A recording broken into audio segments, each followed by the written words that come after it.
Good morning friends, मेरा नाम Amol Daund, assistant police inspector Nagpur city, Maharashtra. अक्सर हम देखते हैं अलग अलग टॉपिक पे मैं बात कर रहा हूँ, मुझे अच्छा रिस्पांस भी मिल रहा है, कमेंट भी मुझे मिल रही है। और जो मैंने एक वीडियो बनाया था कि पुलिस से डरना नहीं, इस वीडियो पे भी काफ़ी मुझे व्यूज़ मिले और फ़ोन पे भी काफ़ी बताया गया कि जो डर लगता था या फिर जो प्रोसेस थी, डरना नहीं है, इस तरह से मुझे कमेंट्स मिली और एक अप्रिशिएट किया गया। ये अप्रिशिएशन के लिए वीडियो नहीं है, जो रियल फैक्ट है, केवल उस फैक्ट्स के लिए ही आप तक ये बातें पहुंचानी ही ये एक मेन उद्देश्य है। हालांकि पब्लिसिटी ये कोई उद्देश्य नहीं है ये कोई वीडियो बनाने का। हमने अक्सर देखा है कि जो लोगों को शिकायत रहती है और शिकायत दर्ज करनी पड़ती है पुलिस स्टेशन में जाके, तो एक समझ में नहीं आता है कि सबसे पहले कि ड्राफ्ट कैसे बनाया जाए, डॉक्यूमेंट्स कैसे बनाया जाए, या फिर लेटर बनाना है या क्या करना क्या एग्जैक्टली। तो बेसिकली एक चीज़ आप सारे लोग याद रखिए, जिन लोगों को पुलिस स्टेशन में जाके कंप्लेंट्स देनी है, एक तो हम एक कंप्लेंट एप्लीकेशन दे सकते हैं और एक रिपोर्ट के थ्रू हम एफआईआर रजिस्टर कर सकते हैं। ये दो चीज़ें होती है जो पुलिस स्टेशन में की जाती है। अब कंप्लेंट जो है वो कंप्लेंट आप पेपर पे लिख सकते हो। अब हम बात करते हैं कि एग्जैक्टली कंप्लेंट में होना क्या चाहिए। तो मैंने एक ड्राफ्ट लाया हुआ है, ये एफआईआर कॉपी है, नेशनल क्राइम रिकॉर्ड ब्यूरो जो है एनसीआरबी न्यू दिल्ली, जिन्होंने ये पूरा सेंट्रलाइज किया हुआ है। ये एक्चुअली एफआईआर की कॉपी है। इस एफआईआर में जो चीज़ें मेंशन होती है, जो प्रिंट है, ये प्रिंट और इसके अंदर जो हेड है, ये हेड के अंदर एग्जैक्टली कौन सी इंफॉर्मेशन है वो मैं आपको बताऊंगा। और इस इंफॉर्मेशन के बेस पर ही आपने एप्लीकेशन या फिर यदि आपको एफआईआर रजिस्टर करनी है तो रिपोर्ट जो ली जाती है पुलिस द्वारा, वो रिपोर्ट आप खुद लिख के एक तो ला सकते हैं या फिर पुलिस स्टेशन में जाने के बाद पुलिस रिपोर्ट लिखने में आपकी मदद करेगी। तो बात करते हैं कि एग्जैक्टली एफआईआर में कौन सी चीज़ें होती है। तो सबसे पहले एफआईआर में तो डिस्ट्रिक्ट मेंशन होता है, जहाँ पे भी आप रहते हो वो डिस्ट्रिक्ट का नाम, देन लोकल पुलिस स्टेशन, जो डिस्ट्रिक्ट या जिस पर्टिकुलर एरिया में आप रहते हो उस पुलिस स्टेशन का नाम डालना ज़रूरी है। साल मेंशन होता है, कौन सा ईयर चल रहा है। देन एक एफआईआर नंबर होता है, मान लीजिए कि रिपोर्ट देने के बाद, एप्लीकेशन देने के बाद एफआईआर ड्राफ्ट जब होगा और एफआईआर ड्राफ्टिंग में जो सीरियल नंबर रहेगा, उस ईयर का एफआईआर का सीरियल नंबर आपको एफआईआर कॉपी में मिल जाता है। और बाद में डेट एंड टाइम भी रहता है, कोई भी वारदात होती है तो डेट एंड टाइम वो का इम्पोर्टेंट होती है। उसके बाद एक्ट्स होते हैं और सेक्शंस लिखे होते हैं। तो एक्ट्स अलग अलग होते हैं, माइनर एक्ट्स है, मेजर एक्ट्स है। तो पर्टिकुलरली बीएनएस सेक्शन के तहत एफआईआर ड्राफ्टिंग की जाती है, जिसको अहमियत दी गई हुई है। देन एक ऑकरेंस ऑफ ऑफेंस है, वारदात कब हुई है, दिन में हुई, रात में हुई, कौन से तारीख से लेके कौन से तारीख के बीच में हुई है। उसमें टाइम पीरियड भी होता है, ये टाइम से लेके ये टाइम के बीच में वो टाइम मेंशन होता है। देन पुलिस स्टेशन में आपने कितने बजे इंटीमेशन किया, इन्फॉर्म किया है, इसका भी डेट एंड टाइम होता है। उसके बाद पुलिस स्टेशन में आने के बाद ये जो इन्फॉर्मेशन है, इस इन्फॉर्मेशन पे हम वहाँ पे एक एंट्री लेते हैं, उस एंट्री की भी स्पेसिफिक इस एफआईआर में मेंशन होता है। अच्छा, एक इंटरेस्टिंग फैक्ट है, टाइप ऑफ इंफॉर्मेशन भी है।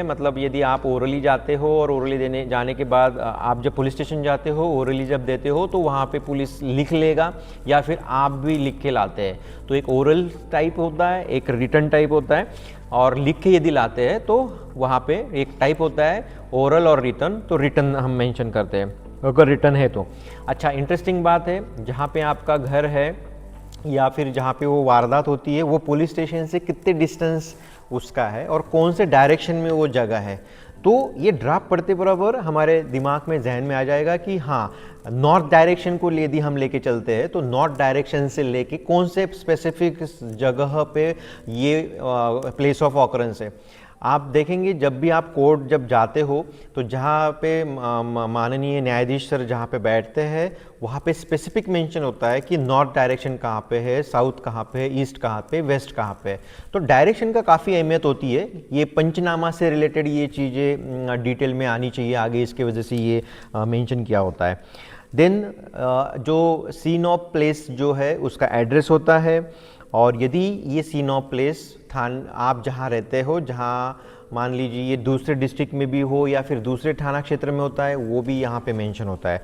देन कंप्लेनेंट की डिटेल्स होती है जिसमें उसका नाम होता है, फादर्स का नाम होता है, डेट ऑफ बर्थ होती है, उसका नेशनलिटी मेंशन होता है, उसकी यूआईडी नंबर भी होती है, पासपोर्ट यदि है पासपोर्ट नंबर चाहिए होता है, वो कौन से डेट को इशू किया है और इशू करने वाला प्लेस कौन सा है, और इसके अलावा pan card, voter card, ration card, जो भी आपकी आईडी डिटेल्स है वो कंप्लेंट के साथ देना जरूरी है। उसके बाद यदि कोई पहचान पत्र है वो पहचान पत्र का भी आपको देना चाहिए। और एड्रेस, जैसे मैंने बोला कि सीन ऑफ प्लेस जो है, एड्रेस जो है वो एड्रेस भी मेंशन होता है। देन आप क्या करते हो, आपका ऑक्यूपेशंस क्या है वो भी मेंशन होता है, और उसके बाद मोबाइल नंबर मेंशन होता है। हाँ, अब जिसके खिलाफ शिकायत है उसका भी यहाँ पे डिटेल है। यदि आपको उसका नाम मालूम है तो वो नाम मेंशन करना है जिसके खिलाफ आपको शिकायत देनी है, और उसका एड्रेस देना है। एड्रेस देने के बाद आपको एक रीज़न देना है। यदि इन्फॉर्मेशन आप लेट दे रहे हो, वारदात मान लीजिए पुरानी है, तो वो स्पेसिफिक मेंशन करना पड़ेगा आपको कि आप पुलिस स्टेशन में जाके ये जो शिकायत है ये आप लेट क्यों आप शिकायत दर्ज कर रहे हो। उसके बाद प्रॉपर्टी से रिलेटेड उसमें मेंशन है, यदि कोई वारदात है, वारदात एक तो बॉडी ऑफेंस हो सकता है या प्रॉपर्टी ऑफेंस हो सकता है, तो बॉडी ऑफेंस और प्रॉपर्टी ऑफेंस में जो प्रॉपर्टीज़ है जो मेंशन करनी चाहिए वो भी एक एप्लीकेशन और एफआईआर रिपोर्ट में ये मेंशन करना जरूरी है। उसमें और सब कैटेगरीज है, प्रॉपर्टी कैटेगरीज है, प्रॉपर्टी टाइप है, डिस्क्रिप्शन है, और उसका वैल्यूज भी है, ये भी डालना बहुत ज़रूरी है। टोटल वैल्यू ऑफ प्रॉपर्टी भी मेंशन करना जरूरी है। और उसके बाद फिर एफआईआर फर्स्ट इंफॉर्मेशन कंटेंट, मतलब आपने लिख के लाया है वो सारा एज इट इज़ बाद में डिस्क्रिप्शन के इसमें मेंशन किया होता है। इसमें नाम होता है, कब से वारदात शुरू होगी, कब ख़त्म हुई, इसमें कोई विटनेसेस है क्या, जब इंसिडेंट होता है उसके पहले की सिचुएशन कैसी थी, इंसिडेंट जब चल रहा है तब कैसा था, और इंसिडेंट ख़त्म होने के बाद, ये तीनों अवस्था जो है वो हमारे कंप्लेंट एफआईआर रिपोर्ट में ये दर्ज होना बहुत ज़रूरी है। Action taken since the above information reveal commission of the office, ये पुलिस स्टेशन की जानकारी है कि ये एफआईआर मिलने के बाद, ये रिपोर्ट मिलने के बाद पुलिस ने क्या एक्शन लिया है इसमें मेंशन किया होता है। उसके बाद register the case and took up the investigation, तो ये इन्वेस्टिगेशन किसने लिया, जिस दिन आपने ये रिपोर्ट दिया, कंप्लेंट किया, और ये इन्वेस्टिगेशन किसने लिया, इसकी भी एक डिटेल यहाँ पे मेंशन होती है। जो इन्वेस्टिगेशन ऑफिसर होता है फर्स्ट डे का वो मेंशन होता है, और उसके अलावा next day senior police inspector जो होते हैं, एसएचओ साहब जो होते हैं, वो ये एफआईआर या रिपोर्ट या ये केस जो है इन्वेस्टिगेशन के लिए वो हैंड ओवर करते हैं, पर्टिकुलर एक ऑफिसर या फिर जो अमलदार है उसको असाइन किया जाता है। अगर इन्वेस्टिगेशन को रिफ्यूज़ किया गया है तो उसका एक डिटेल मेंशन होता है, या फिर कोई ट्रांसफर किया हो जाता है।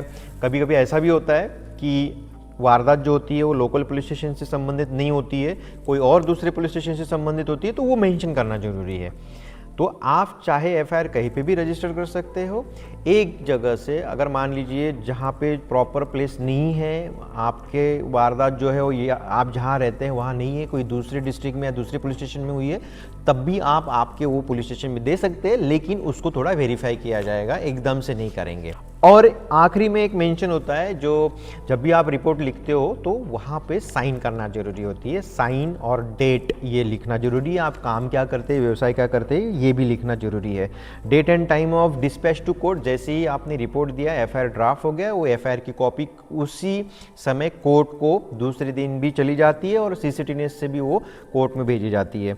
और बाद में signature of the officer in the incharge police station, तो जो ऑफिसर्स होता है जो वहाँ पे तैनात किया जाता है उसका साइन होता है। इसके अलावा एफआईआर के अलावा कुछ अटैचमेंट भी होती है, जिसमें पर्टिकुलर मान लीजिए जो physical features, information and detail of the suspect accused के बारे में थोड़ा बहुत डिटेल वहाँ पे मेंशन किया होता है। उसके बाद the field which will be entered only if the complaint informant give anyone or more particular about the suspect, यदि आप इस एफआईआर और रिपोर्ट के साथ कुछ अटैचमेंट देना चाहते हैं वो अटैचमेंट भी यहाँ पे मेंशन होता है। तो ये है हमारी एफआईआर रजिस्टर करने के लिए जो इन्फॉर्मेशन रिक्वायर्ड जो चाहिए वो ये है। अब रिपोर्ट ले जाने के बाद एफआईआर की कॉपी आपको मिलेगी, आपको पुलिस स्टेशन का स्टैम्प, पर्टिकुलर जो गोल राउंड वाला सिक्का होता है, या फिर पुलिस स्टेशन का जो नाम और डेजिग्नेशन जो ऑफिसर है उसका पर्टिकुलर पुलिस स्टेशन का, वो स्टैम्प मारने के बाद आपको वहाँ पे एक सिग्नेचर करके रिसीव्ड कॉपी आपसे ली जाती है, और एफआईआर कॉपी जो है वो इसका कोई कॉस्टिंग नहीं, ये फ्री ऑफ कॉस्ट आपको दी जाती है। और एफआईआर एक बार रजिस्टर हो गई तो उसके बाद फिर पंचनामा की कार्रवाई आती है। तो ये हो गई कि कोई भी शिकायत दर्ज करना है, कोई भी एफआईआर रजिस्टर करनी है आपको, तो बेसिक जो चीज़ें चाहिए होती है वो इस वीडियो में मैंने आपको बताया। अब इसके अलावा यदि आपको कोई क्वेरी है या फिर कोई आपको कुछ चीज़ें समझ में नहीं आई तो आप कमेंट में मुझे ज़रूर दे सकते हो। मिलते हैं इस वीडियो के साथ नेक्स्ट वीडियो में, जो डिपेंड करता है आपके कमेंट के ऊपर कि आपको कौन सा टॉपिक आप सुनना पसंद करेंगे। उस वीडियो में मिलते हैं, तब तक जय हिंद, जय महाराष्ट्र। Thank you.